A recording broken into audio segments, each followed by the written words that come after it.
Imagine you have an image that's generated with AI and you are kind of worried that how can you generate this particular image, or what prompt did they use to actually get the exact result, or you want to actually recreate that particular image. I'm going to show you a step-by-step tutorial on exactly how you can do it, and we're going to be using this best image to prompt generator, which is free and unlimited. So ensure you watch this video from beginning to the end. For purpose of this tutorial, we are going to be using this particular YouTube thumbnail so that you can be able to get the prompt being used and can be able to recreate this particular YouTube thumbnail. So the first thing I'm going to do is to actually copy this YouTube thumbnail, copy the video URL, then I'm going to come over to this website, which is called clickvein.com. So this website is all-in-one tool for video creator if you are a YouTuber or any kind of niche you are. So this particular tool is what you need to be able to do anything you actually need to do concerning creating YouTube video or any kind of video. So the first thing you are going to do is to go over to this YouTube section over here. Then you are going to find this YouTube thumbnail downloader.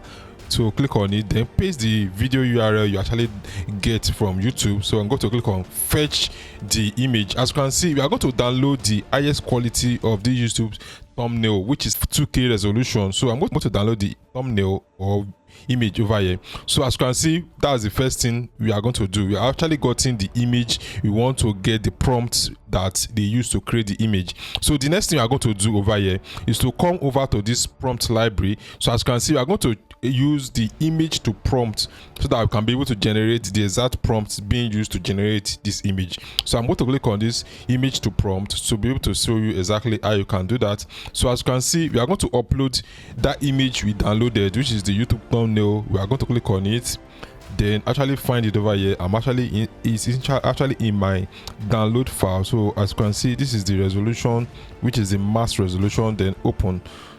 So as you can see, we already upload the image. Then the next thing we are going to do is to actually choose the platform we actually want to generate it for. For example, if you want to generate the image from Midjourney, we can choose that. If you want to generate it from Stable Diffusion, we can use that, or Flex AI. So basically, I will actually use this general option so that it can be able to work for any platform, maybe Nano Banana or any kind of AI model we want to use. So I'm going to click on generate this prompt so that we can see the exact prompt that we can use to recreate this image or probably make edits to it. So as you can see, create an image featuring a young man in his t-shirt. So this is the exact prompt, and if you should copy this prompt and actually paste it into ChatGPT or Nano Banana, I'm going to get the exact result. In the next video, I'm going to show you exactly how you can create a YouTube thumbnail using this format, and you are going to get the exact result. Ensure you subscribe to YouTube channel so that you can be able to see the next video coming up on this channel. Thanks for watching. I will see you in my next video.